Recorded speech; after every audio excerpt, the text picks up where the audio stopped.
Hi, ഞാൻ doctor അഖില, dental surgeon, ചിത്ര dental centre, പട്ടം. ഇന്ന് നമ്മൾ സാധാരണമായ പക്ഷേ ഒരുപാട് അസ്വസ്ഥത ഉണ്ടാക്കുന്ന ഒരു പ്രശ്നത്തെക്കുറിച്ചാണ് സംസാരിക്കുന്നത്. ഫുഡ് ഇംപാക്ഷൻ. പല്ലിനിടയിൽ ഭക്ഷണം അകപ്പെടുന്നതെന്ന പ്രശ്നം പലർക്കും ഉണ്ടാകാം.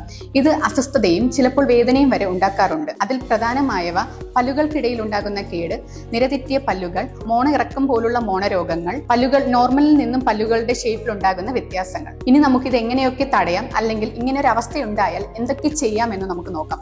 ഒരു സെൽഫ് കെയർ എന്നുള്ള രീതിയിൽ നമുക്ക് പല്ലുകൾക്കിടയിൽ ഭക്ഷണം അകപ്പെട്ടാൽ ഇന്റർഡെന്റൽ ബ്രഷ് പോലുള്ളവ ഉപയോഗിച്ച് അത് നീക്കം ചെയ്യാവുന്നതാണ്. നോർമൽ ബ്രഷിങ്ങിന്റെ കൂടെ തന്നെ നമുക്ക് ഈ ഇന്റർഡെന്റൽ ബ്രഷ് യൂസ് ചെയ്യുന്നത് ഉപകാരപ്പെടുന്നതാണ്. എന്നാൽ സ്ഥിരമായി ഫുഡ് ഇംപാക്ഷൻ ഉണ്ടാകുന്നു, അത് നിങ്ങൾക്ക് വേദന വരെ ഉണ്ടാക്കുന്ന സാഹചര്യങ്ങളിൽ ഒരു ഡെന്റിസ്റ്റിനെ കണ്ട് വേണ്ട ചികിത്സ ചെയ്യേണ്ടത് അത്യാവശ്യമാണ്. പല്ലുകൾക്കിടയിൽ ഉണ്ടാകുന്ന കേടു കാരണമാണെങ്കിൽ ഒരു എക്സ്റേയുടെ സഹായത്താൽ കേടിന്റെ എക്സ്റ്റെന്റും ഡെപ്തും മനസ്സിലാക്കി അവ നമുക്ക് അടച്ച് സംരക്ഷിക്കാവുന്നതാണ്.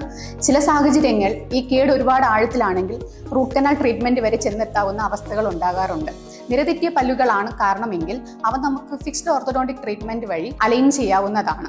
മോണയിറക്കം പോലുള്ള അവസ്ഥകളാണെങ്കിൽ ഒരു മോണരോഗ വിദഗ്ധനെ കണ്ട് അതിന് വേണ്ട ചികിത്സ ചെയ്യാവുന്നതാണ്. Thank you.